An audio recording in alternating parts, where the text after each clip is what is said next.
నిన్న జాన్కంపేట గ్రామంలో సాయంత్రం టైంలో అకాల వర్షం తుఫాను వల్ల భారీ వర్షం పడ్డది.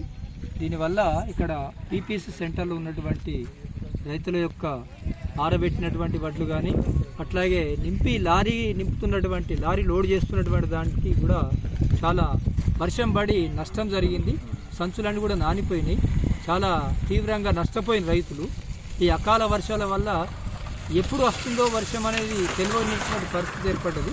కాబట్టి రాష్ట్ర ప్రభుత్వం అట్లాగే జిల్లా కలెక్టర్ గారు, ఎంఆర్ఓ గారు, అధికారులు అందరూ కూడా పరిశీలించి ఈ తడిసినటువంటి ధాన్యాన్ని వెంటనే రైస్ మిల్లుకు పంపించే విధంగా తగిన చర్యలు తీసుకొని రైతులకు న్యాయం చేయాలని చెప్పేసి మేము కోరుతున్నాం.